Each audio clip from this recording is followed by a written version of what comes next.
Hello, everyone. It's nice to see you again in another session. And today we'll be discussing on so many things. As we know, today is the third day, and I have with me Geeta Dhir, who is a consultant psychologist with extensive experience working with children, young people, families, and schools in various settings, including local authorities, specialist schools, and private sector. She holds a Bachelor of Science in Psychology and PGCE from Goldsmiths College and a Masters of Science in Educational Psychology from the University of East London. Geeta has contributed to individual, group, and systematic level working on issues like hate crimes, domestic violence, and social emotional learning. She has presented at a range of local, national, and international conferences and is passionate about mind-body approach, therapeutic interventions, and working with special educational needs. During the COVID-19 pandemic, Geeta founded art-based and embodiment-focused online community groups. She is also the creator of EEPSIG, which hosts monthly embodiment meeting for educational psychologists and held its first national conference in 2023. Geeta has provided provisions and consultation to educational psychologists and trainees, served as a trustee for charities, and participated in the United Nations Rise Up for Peace initiative. She has been featured in media outlets like BB London, Yahoo Finance. Geeta is also the founder of a couple of projects aimed at empowering teenagers to cultivate hope and agency for the future. Outside of work, she enjoys creating, collaborating, working by the sea, and exploring other countries. In summary, she is a traveler. So, my name is Hopewell, and I'm the host for this event.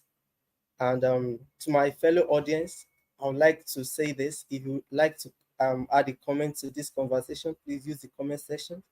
And if you have any question and answer questions, please use the Q&A section. So, Madam Gita, welcome, and Thank you. over to you. Thank you. Thank you so much, Abel, for that lovely, lovely introduction. I shall now just attempt to share my screen and hopefully we can get started.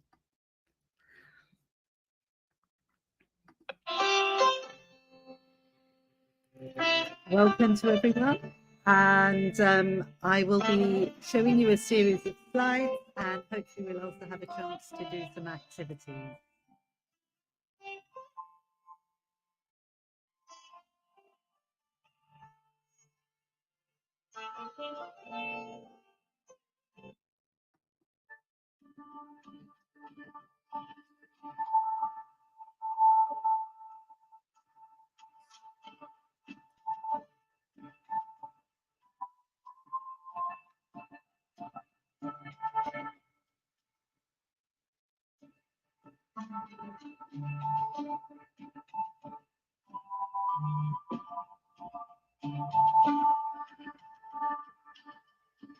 Most cultures around the world probably started as storytelling cultures.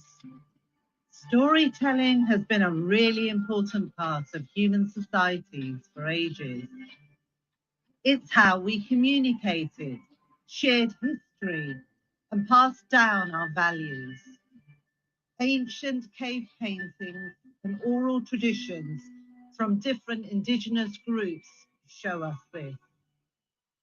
Storytelling was like a secret code that helps us learn practical things, understand social rules, and believe in things together. It was crucial for our survival and how we stuck together as communities. Over time, storytelling became more formal, particularly when we started writing our thoughts and ideas down. Now it's deeply ingrained in our culture.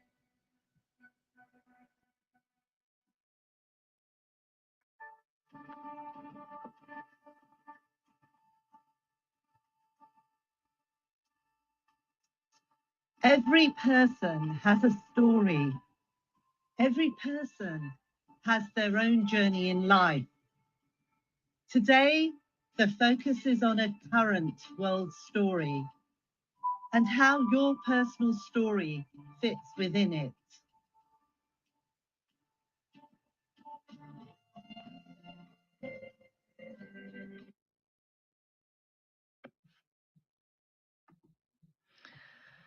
The purpose of this focus is to share some research and concepts, allow for some respite, give an opportunity for reflection, and perhaps contribute to some relearning. As you can imagine, there is so much that I could have talked about today. So please bear in mind that this is an introduction to a vast subject. You are invited to participate in the activities, and we will have time at the end for any questions.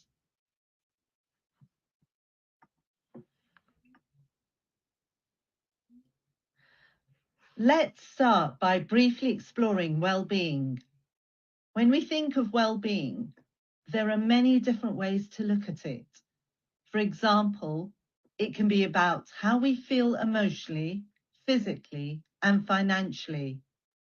There's no single definition of well-being, and different people and cultures have different ideas about what it means. The World Health Organization, for example, says that well-being is a positive state of being that's affected by our social, economic, and environmental circumstances.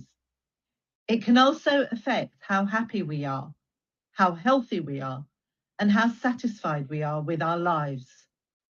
But even though people are interested in well-being, it's still hard to come up with a clear definition of it.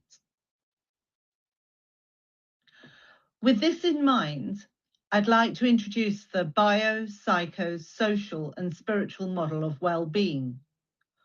Although it has been critiqued as being vague, I think it offers useful pathways to explore our well-being.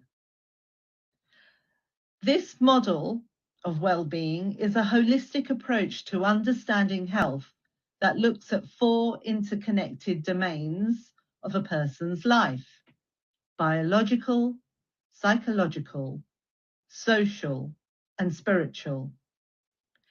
Each domain represents a different aspect of health, and by considering all of them together, this model provides a comprehensive view of what it means to be well.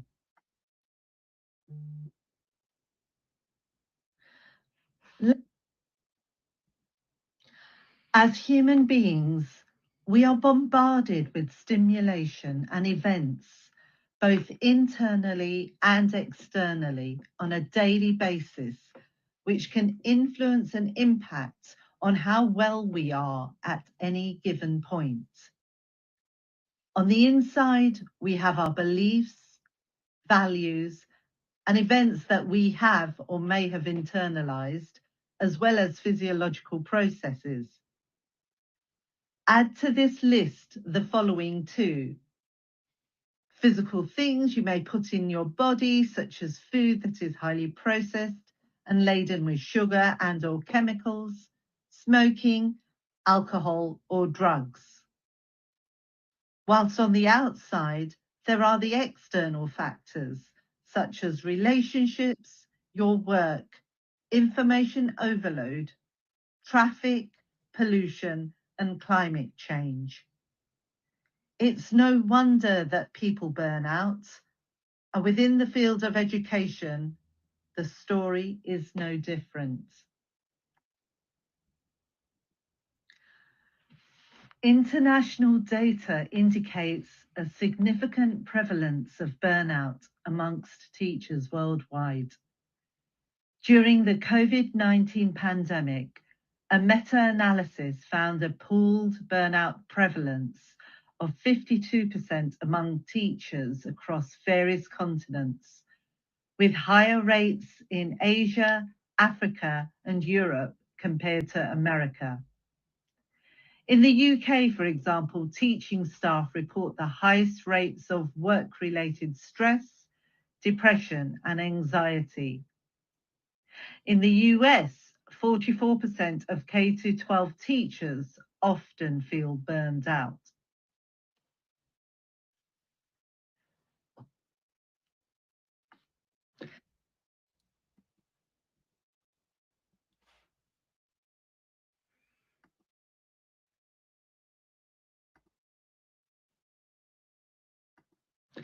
Maslach carried out the early work in the field of burnout and identified three main components: that of reduced productivity, exhaustion, and depersonalization or cynicism. Burnout symptoms like feeling drained, disconnected, and less productive can lead to people quitting their jobs in their field. Specifically, you could see the following as possible symptoms of burnout: feeling tired and exhausted, feeling irritable, withdrawing from friends and family, having a sense of apathy, a lack of direction and meaning in life, not able to feel joy, having an overactive mind, losing an interest in things that you previously enjoyed, experiencing physical illness, demonstrating excessive brooding, feeling numb, feeling of emptiness, and feeling stuck and trapped. In the literature, it appears that there are a number of variations about the stages of burnout, and they appear to range from 4 stages up to 12 stages. So it won't be surprising to learn that currently educators around the world appear to be feeling a mix of emotions about their jobs. The Teacher Morale Index shows that most educators are not happy with their jobs. Only 33% of US teachers are very satisfied with their jobs, and they're not happy with their salaries. The OECD says that teachers need better working conditions and less paperwork to be happier. Whilst the International Education Recruitment Report says that teachers need to have training and that schools need to be supportive of them. So it will also come as no surprise that teachers are quitting left and right. Why is this? Well, there are a few main reasons, some of which have already been touched upon. First of all, teachers are feeling overwhelmed and stressed out. They're working too much and not getting enough support. And on top of that, they are not being financially compensated enough either. It's no wonder that many are feeling burnt out or on the way to being burnt out. On top of that, many teachers feel like they don't have a voice in the school system, that they're not being heard or respected, and that's an issue. In fact, recently, the UK Prime Minister highlighted that the biggest pressure facing teachers today is the lack of respect. There is research that suggests that teachers who are respected by their students and school leaders are less likely to feel burnt out. When teachers and students have good relationships, teachers feel less stressed and more satisfied with their jobs. But when there are conflicts or tensions, teachers can feel overwhelmed and stressed out. So it's important for schools to make sure that teachers feel respected and valued. Let's not also forget about the pressure of balancing work and family. Many teachers are parents and they're struggling to make ends meet while also being there for their kids. It's no wonder some teachers are choosing to leave the profession. Unsurprisingly, teachers experience a wide range of emotions like happiness, guilt, worry, fear, annoyance, anger, joy, pride, love, exhaustion, and hopelessness. We are human after all. These emotions can come from dealing with students and classroom events. Managing the workload, balancing work and life, and keeping classrooms under control are some of the challenges they face. Understanding these emotions and challenges is important for teachers' well-being and teaching quality. Feelings and emotions are like two peas in a pod. Although they are interrelated, they're not the same thing. Emotions are like our body's automatic reactions to things around us. They happen super fast and are usually pretty intense. For example, if you see a snake, your heart rate might go up. Feelings, on the other hand, are like our thoughts about these emotions. They happen later and are influenced by our experiences and thoughts. So, if you see a snake, for example, you might feel scared or angry, and those feelings are based on your emotions. It is important to mention that cultural differences can play a big role in how people show their emotions. This is because of display rules and normative expectations.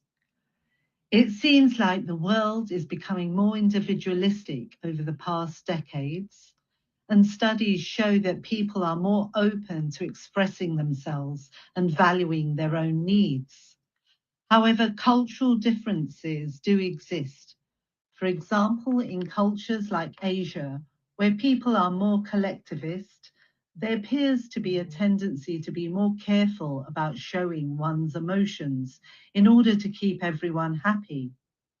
So, a person might not show anger or sadness as strongly as a person from an individualistic culture like the US, where people are encouraged to be more open about their emotions.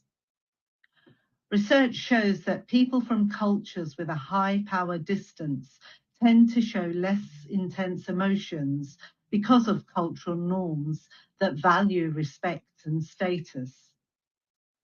So, even though people's bodies might react the same way to certain emotions, the way people show these emotions can be very different depending on a person's culture and what they've learnt.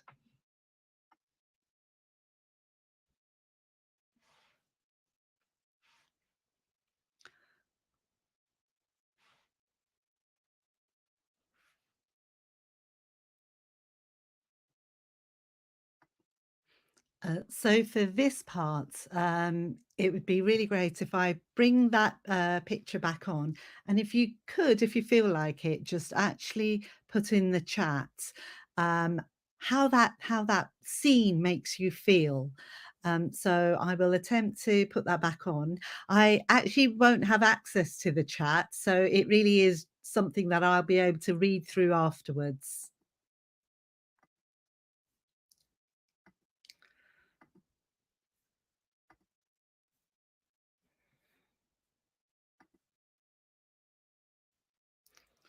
So please put in the chat how this scene makes you feel and where in the body you have a sensation.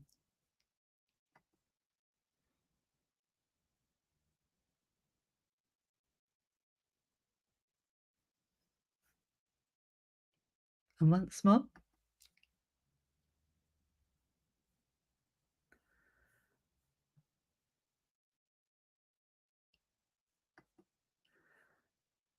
And with this one as well, please put in the chat how this scene makes you feel and where in the body you have a sensation.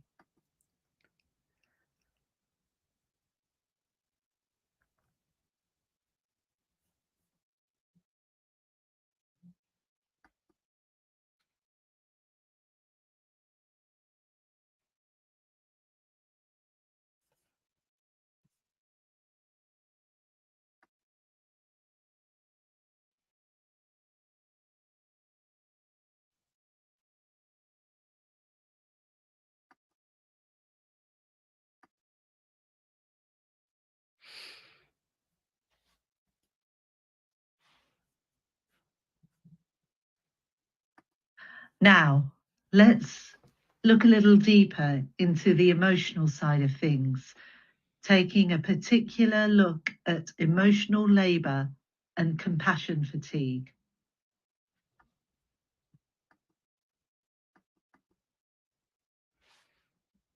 Now, let's look a little deeper.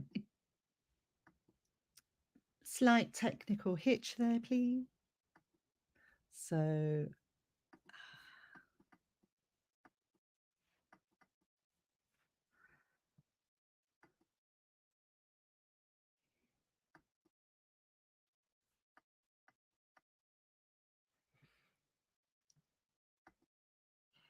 So it seems as if, unfortunately, I had two videos to show, but for whatever reasons, I did test this yesterday and it was working, but for some reason today it's not.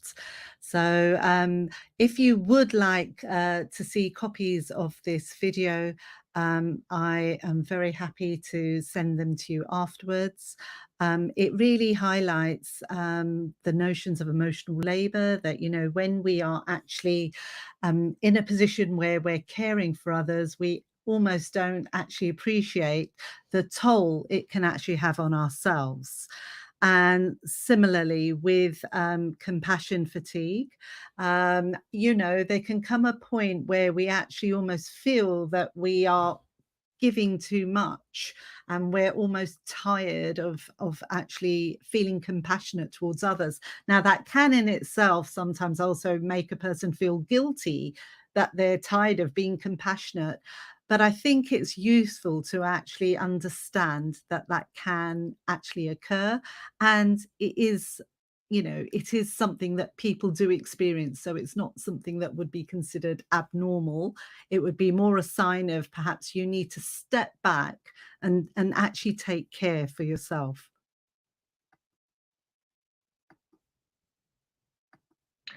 So, when considering our emotions, we cannot ignore the body. In March 2021, during the COVID pandemic, I started delivering sessions on embodiment on an international social media platform. This included regular sessions on burnout, where people from all walks of life shared their stories. It was clear that an embodied approach to well-being was crucial, and that self-awareness as a tool for personal and professional development was a foundation to positive transformation.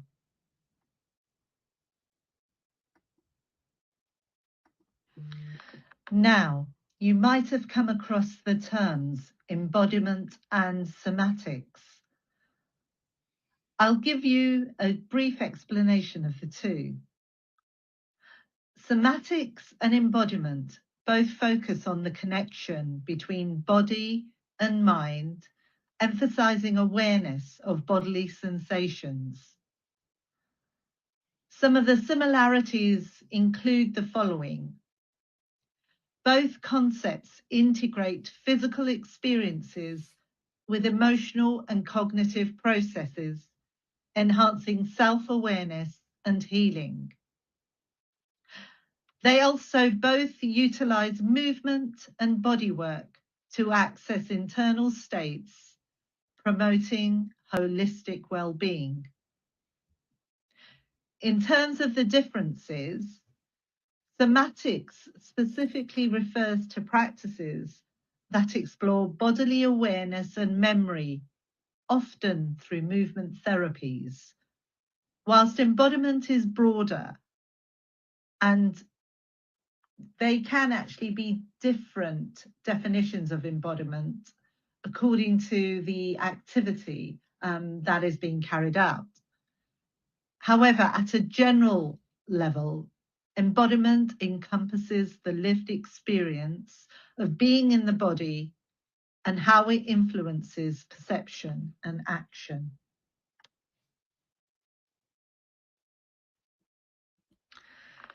So, just to elaborate, embodiment is the practice of cultivating deep awareness and connection to the body, mind, and spirit, a holistic approach that can help educators enhance their well-being and resilience. Although I'd even add, it actually helps to contribute to prosilience. Prosilience is like super resilience. It's not just about bouncing back from challenges, it's also about being ready to adapt and grow with the times. It means being aware of yourself and the world around you and taking care of your physical, mental, emotional, and spiritual well-being. By doing this, you can build up your mental and emotional strength so that you're in a better position to handle whatever life throws at you. Embodiment involves being fully present and tuned into the sensations, emotions, and thoughts that arise in the body and mind. It also recognizes the interconnectedness of the physical, mental, emotional, and spiritual aspects of the human experience. Embodiment practices can help educators to cultivate self-awareness, self-regulation, and self-compassion to support their overall well-being.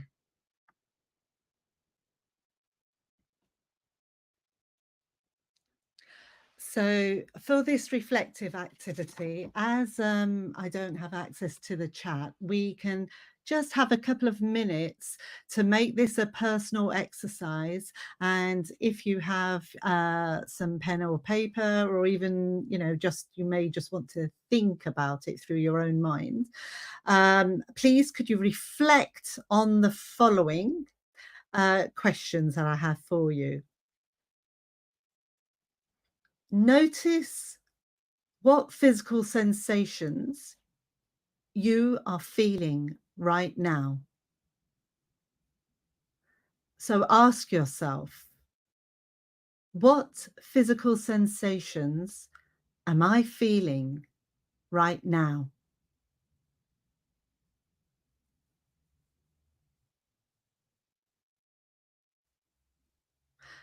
If you'd like to put that in the chat, that's absolutely fine. But otherwise, you may want to jot it down or just make a mental note of it. And ask yourself, am I feeling any tension or discomfort? And if so, where?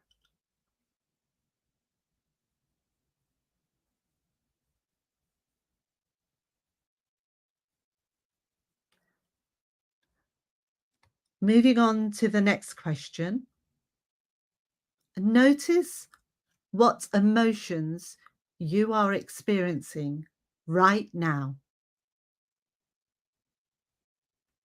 So ask yourself, what emotions am I experiencing right now?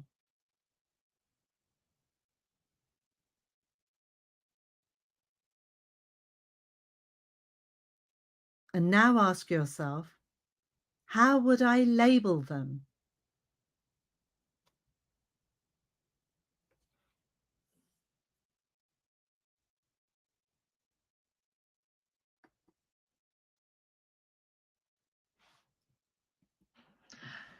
Here's a little reminder from Laurie de Sautel's, who has actually done a lot of work in the area of the neurobiology of behavior.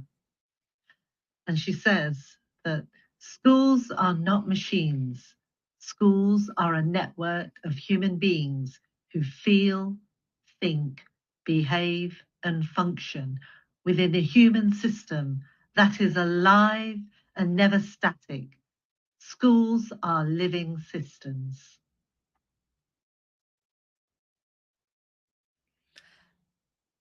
So we move on to our next reflective activity. And this is where you now put yourself in a position of thinking about your future self. So again, this time I will ask you a couple of questions.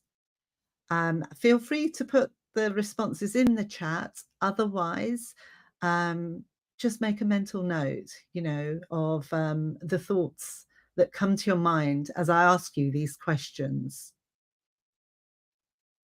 Number 1, thinking about your future self. What boundaries do I need to set to avoid taking work stress home?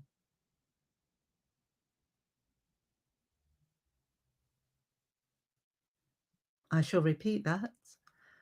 What boundaries do I need to set to avoid taking work stress home?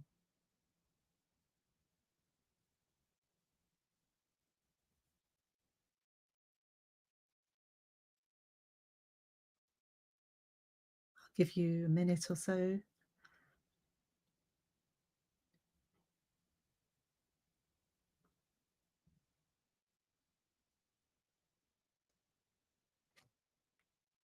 Question 2. What habits, and remember, this is thinking about your future self, what habits do I want to develop to make time for relaxation and recharge? I'll repeat that. What habits do I want to develop to make time for relaxation and recharge?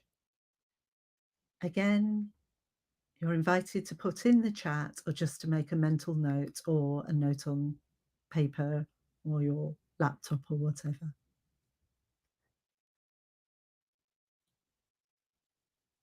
So once more, what habits do I want to develop to make time for relaxation and recharge?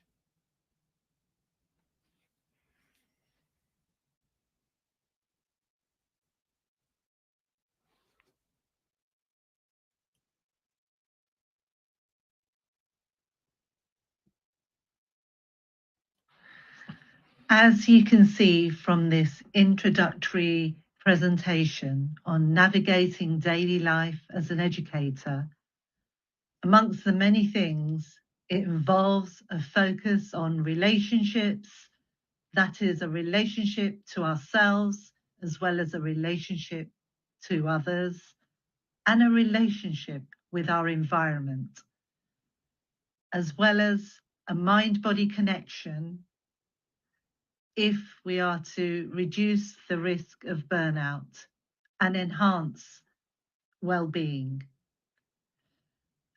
This practically means having a focus on self-regulation and co-regulation, as well as developing mini embodiment practices as a starting point.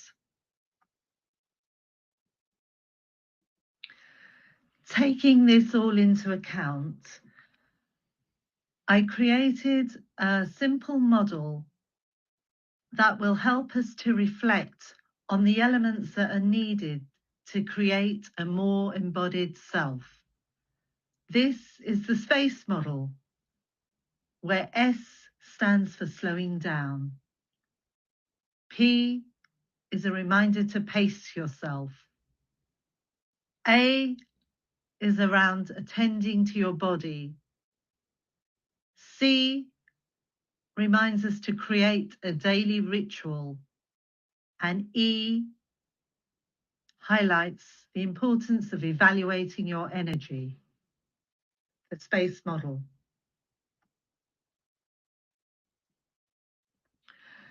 With the broader work-home equation, Dr. Carolyn Frost has come up with 7 strategies to help with this changing balance. Number 1, protect morning time. This could, for example, mean waking up 30 minutes before the children or other family members do. Having a no phones or emails rule until after family time. Or eating breakfast together. Number 2, quick family check-ins. This could mean a weekly 15-minute family meeting where each person shares a win and a need, or planning one fun thing together, ending with appreciation. Number 3, smart outsourcing. This can include things like meal preparation or delivery and cleaning services, utilizing other services where possible. It could mean using a virtual assistant or automating whatever you can. Number 4, car time connection, or I would say travel time, as not everyone necessarily has a car. Share one good thing about the day. Listen to audiobooks or make up stories together. Sometimes just quiet togetherness, or what I call mere presence, is just as important. Number 5, tech boundaries. Establish tech-free zones and times. No exceptions, even for quick checks. And model the behavior you want to see. Number 6, focused one-on-one time. This could include a 10-minute morning check-in with your partner, weekly special time with each child, and real conversations at bedtime. And number 7, work boundaries. Set specific off hours, remove work apps after hours, and create an end of work ritual.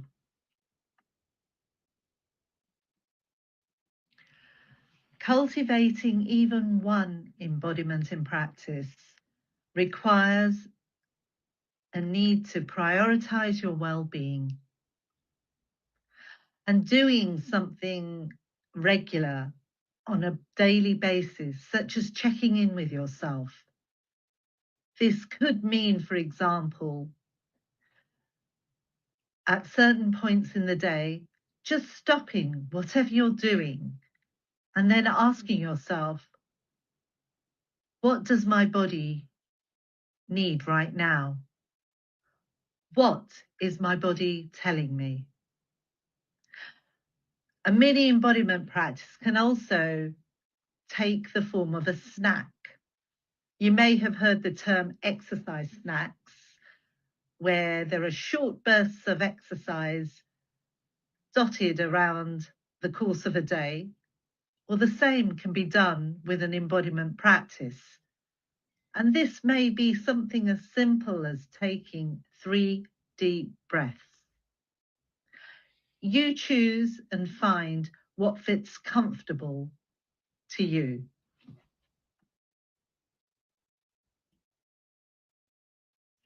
I think what I'll do is I will move to the end of this presentation, and then we will have some time for any questions.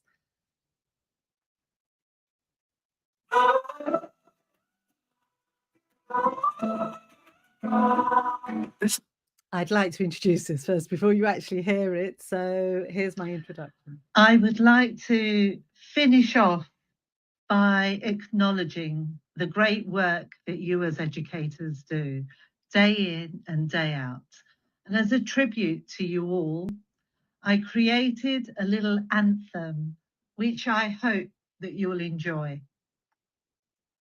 Stood tall when the world was trembling, with chalk dust and hearts assembling. No more fatigue, just God in their eyes. Teachers rising like the morning sky.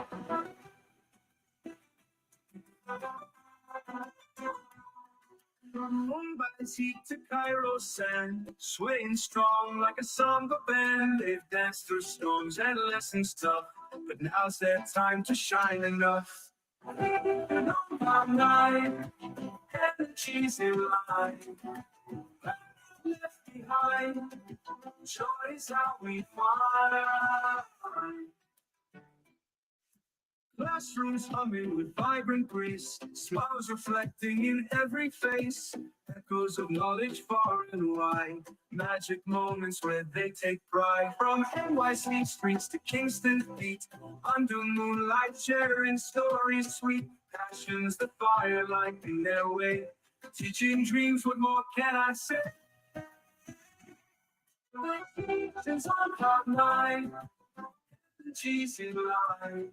Burn out left behind, joy is how we find.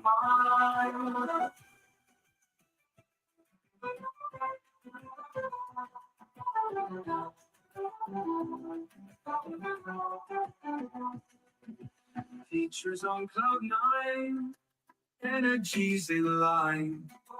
Burn out left behind, joy is how we find.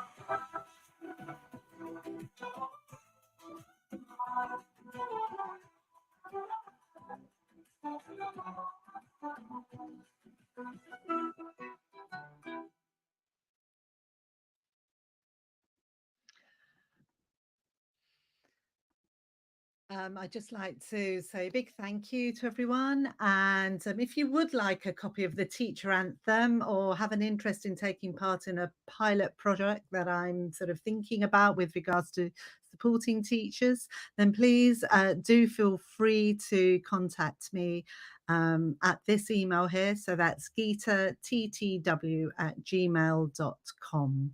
I shall now end the presentation and we can have some time for discussion if we want to.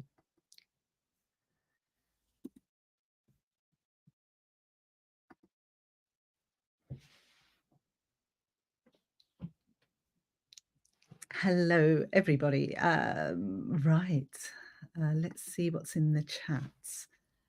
So, can you see me?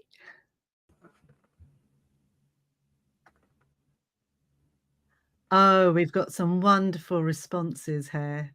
Thank you so much. Any questions? Hello, Geeta. That was an amazing presentation. Thank you. Thank you. We have a couple of questions in the Q&A session. Can you access it now? Let's see if I can. Yes. Right. How can one manage external stress factors to enhance well-being?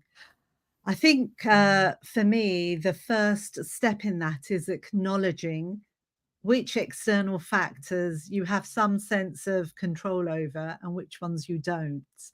And there is that level of acceptance that, you know, there are some things that you really don't have much control over, or at the moment you don't have any control over. That doesn't mean not to stop advocating for your needs, but what it means is focus on the things that you can manage. And those tend to be more, you know, inner things. And depending on what the external factors are, there may be things that you could change in your external environment. It may be something as simple as, well, if you're, you know, if you're needing some quiet time to do the marking, where can you do that? You know, if the place where you're working at is noisy, there's lots of people coming in and out, and it's actually distracting you, you know, where is there somewhere else that you can find? And that is an external factor that you can control. But if we're talking of things around government policy, well, I mean, that's obviously something that you would need to think about in terms of collective action with your colleagues.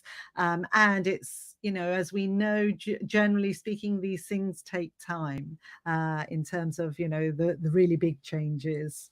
I hope that answers your question there. Thank you. Do you have examples of the space model applied to school life? That's a very good question. And that's one of the reasons I'm asking for people to pilot, to come on board on piloting.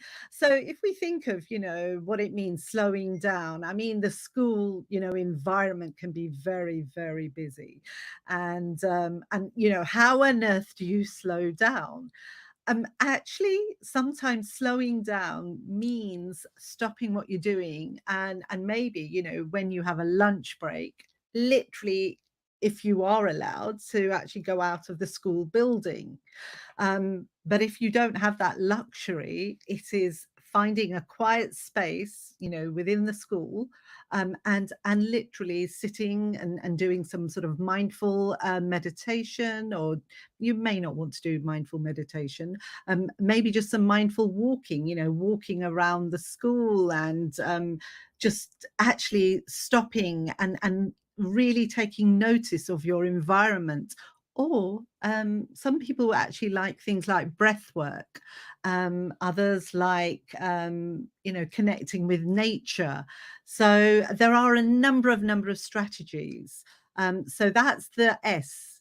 The P, the pacing.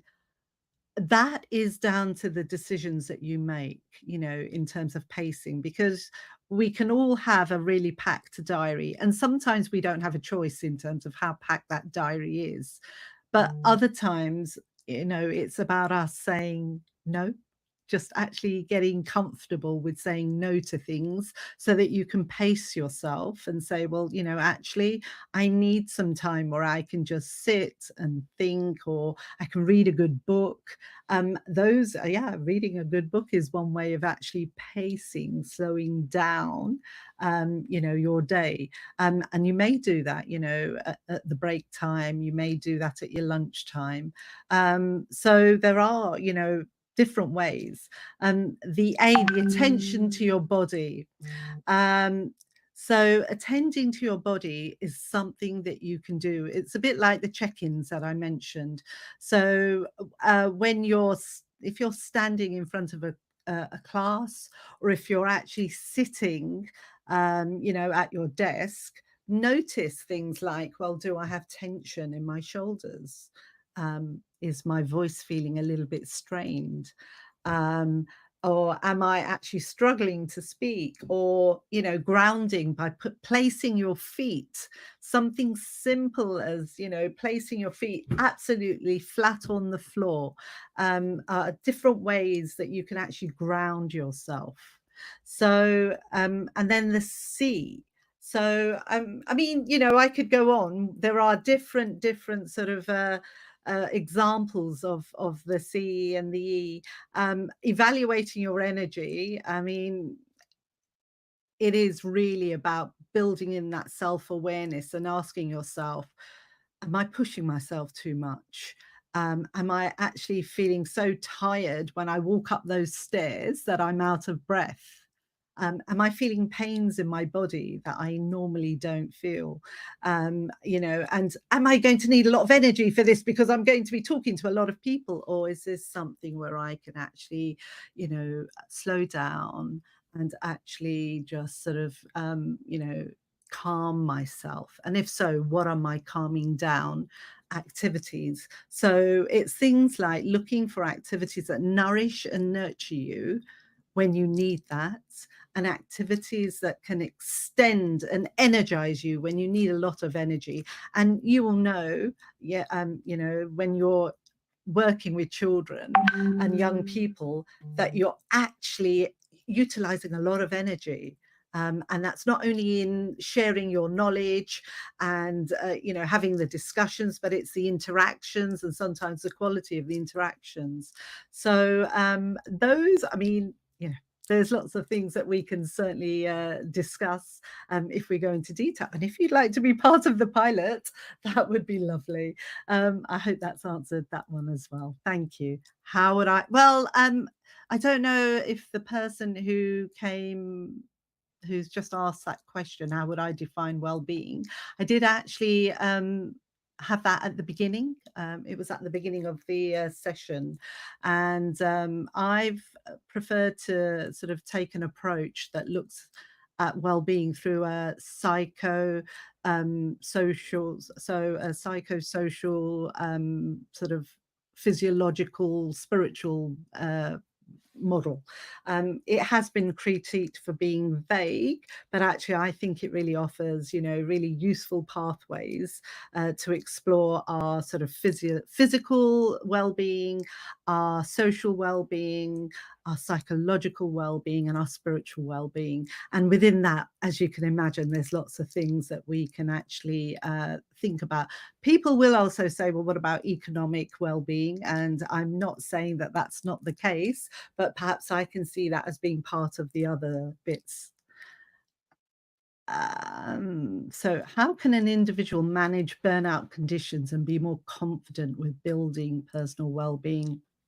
That's a lovely question. How can an individual manage burnout conditions? I think the first step is really just to recognize that you are in a place where you think things need to change. And sometimes you come to that awareness yourself, but sometimes it's almost other people telling you. Like someone might say, oh, you're being really snappy, or you yourself realize that you're feeling tense every day, or when you wake up in the morning, the thought of actually going into work is something that actually fills you with dread rather than joy. So how can we manage that? I would say the first step, because there's a very comprehensive answer to this question. So for the time that we have, I'm going to say first step, recognize that something needs to change. And once you recognize that, be it by your own self-awareness or people telling you, or you maybe reading about it, looking at the symptoms and saying, oh my goodness, I think I'm experiencing a few of these, and perhaps I do need to just take stock and stop and think. So and then be more confident with building personal well-being. That's a really interesting aspect. What is it that's not making you feel confident to tackle that? And to me, it's about, well, is it tied in with self-worth and feeling that, it's selfish to be thinking about your own personal well-being? And I would say no. There's been this whole thing around, self-care, and is self-care selfish? And I think it's always about, that balance, and the very, very sort of, common analogy that people use is the oxygen mask. If you're on an aeroplane and you have to have oxygen, and everyone needs to have oxygen, you need to give it to yourself first before you can start helping others. And similarly, you need to nourish and nurture yourself so that you have the strength to then help others. So for me, there's a lot more that I could say, but I think that's a starting point. And then for the last one, it seems, how can schools foster appropriate respect mechanisms for teachers in academic institutions? Well, that's a really lovely question. And again, there's so many things, I can say, well, it always starts at the individual, and then there's the systemic approach, yes, I can say policies, but, as teachers, what we all understand is that modeling is really important. So how do staff model respectful behavior to each other and to, the students, and vice versa?